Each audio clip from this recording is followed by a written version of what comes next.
Impact investing is investment made into companies, organizations, and funds with the intention to generate social and environmental impact alongside financial return. And you can see in the graph that is basically everything in between traditional investment and philanthropy. Now, the lack of a universal, this is the definition we used, but what I should definitely stress is that there is as many of you probably know, there is a lack of specific definition, of universal definition for the sector. And what everybody agrees upon is that this sector is growing. So here I pointed out a few statistics from GIN, which is the Global Impact Investment Network, from Morgan Stanley, from Bloomberg, and you can see that actually the value of the market, because they try to estimate the value, has massive differences.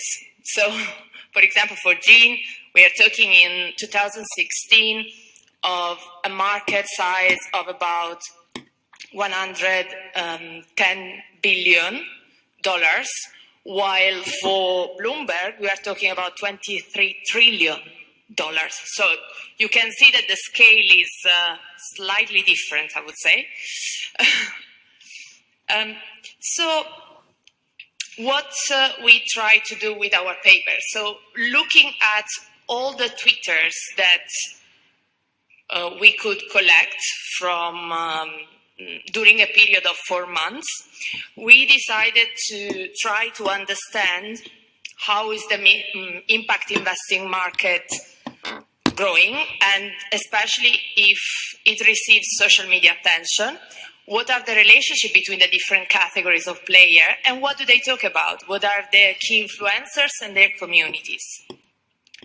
So as I said, we acquired data across 4 months, and we collected more than 234,000 tweets, about 2,200 a day, and from 83,000 users.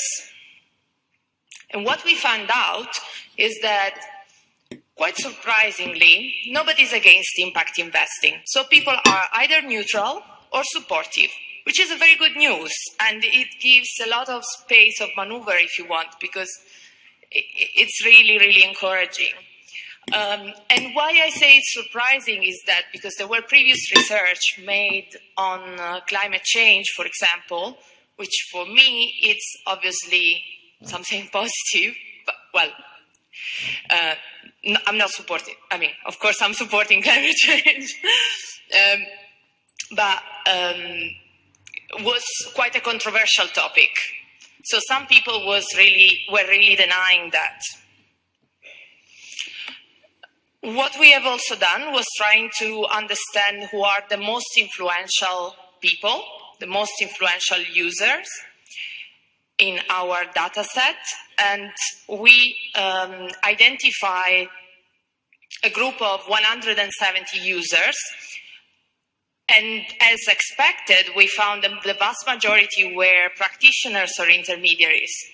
What was definitely more surprising was that media, academia, and public sector were also almost not there. So there was an extreme low presence of these three sectors.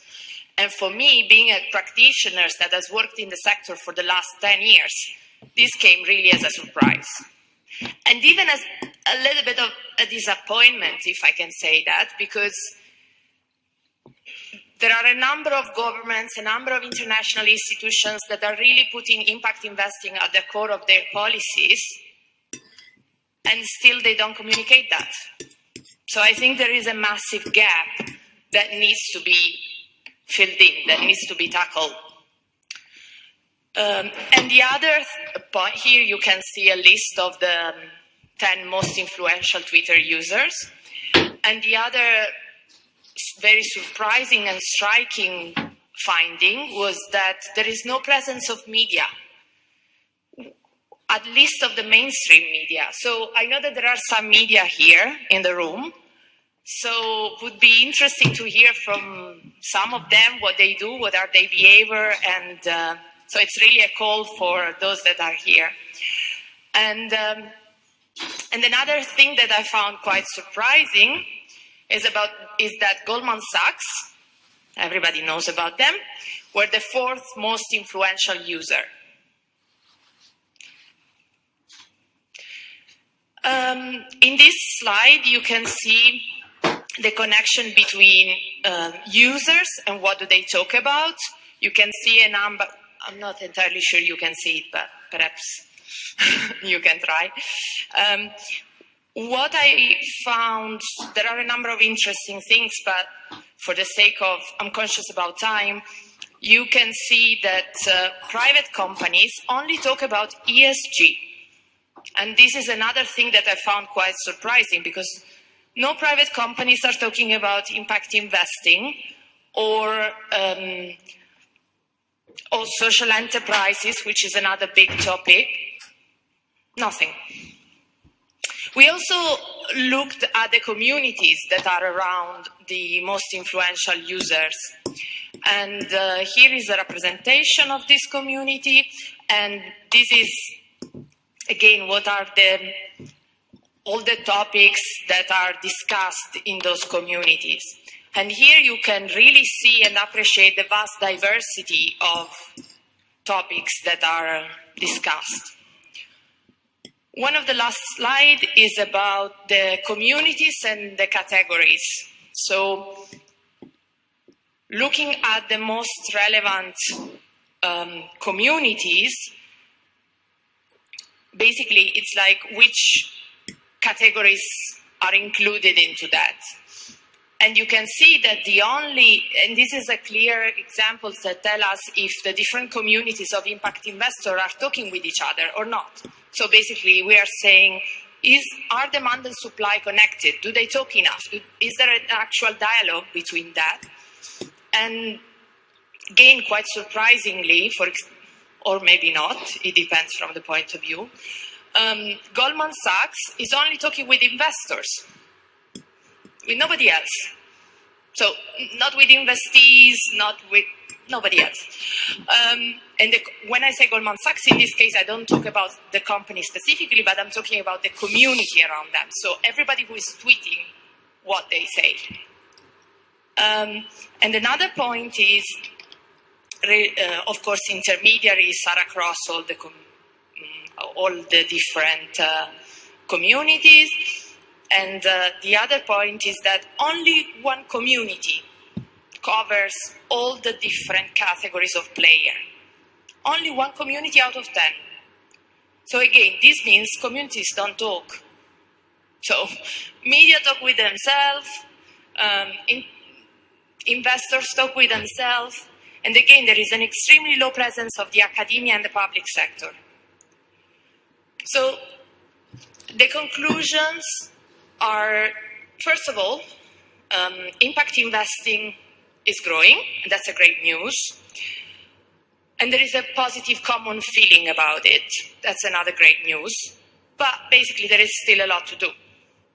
This is especially due to language fragmentation, which is a barrier for engagement. Very often, as we have seen, communities don't talk with each other, or they have different languages, and that's an issue. And then there is little communication across the different categories. So again, how to overcome those barriers, well, we really need to focus on connecting these different categories of player. Education should play a huge role in that. Journalists sharing information should play a massive role on that. And also, for example, academics needs to work with practitioners, and this, I think, it's another important message, in order to collect evidences, which are so important in order to really make understandable and develop a common languages across the different categories. So I think events of this kind are very much useful and appreciated. So actually, thanks, Stefano.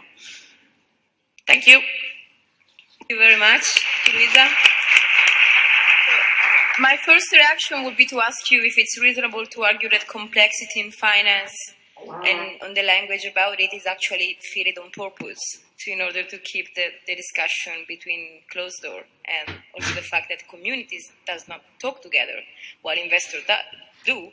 I'm also thinking like the responsibility we have as academics, experts, practitioners to actually empowering civil society and citizens to create new narrative that they can then use to get mobilized. So thank you very much. Last but not least,